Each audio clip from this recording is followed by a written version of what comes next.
Kalau cakap pasal autism, apa benda first yang terlintas dalam fikiran?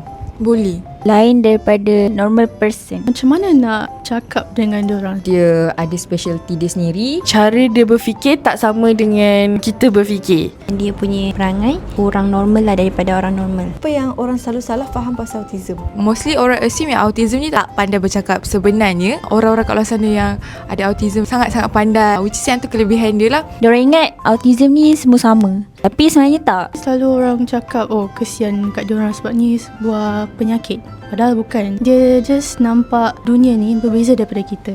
Sebenarnya autism ni ada banyak jenis. Apa yang saya tahu adalah autism klasik. Dia sangatlah sensitif pada sentuhan, cahaya. Diorang selalu fikir yang autism ni tak pandai bersosial. Dia just susah nak faham apa yang kita nak cakap atau explain. Orang selalu fikir autism dengan Down syndrome benda yang sama, tapi lain. Kalau boleh bagi mesej dekat individu yang ada autism ni, apa mesej tu?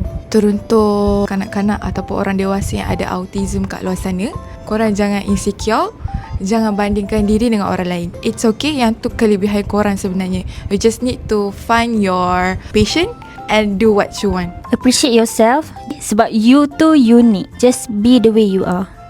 That's it. Autism ni jangan fikir sebagai penyakit. It is sebuah hadiah. Just be in your own company, be good, you just believe in yourself yang you pun ada kelebihan macam orang lain, okay? Diorang berhak dihormati, berhak difahami, dia berhak diterima, kita kena hormat diorang.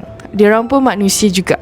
Good luck kepada autism di luar sana. Selamat menyambut Hari Kesedaran Autism. Selamat menyambut Hari Kesedaran Autism. Selamat menyambut Hari Kesedaran Autism. Selamat menyambut Hari Kesedaran Autism. Selamat menyambut Hari Kesedaran Autism. Selamat menyambut Hari Kesedaran Autism sedunia.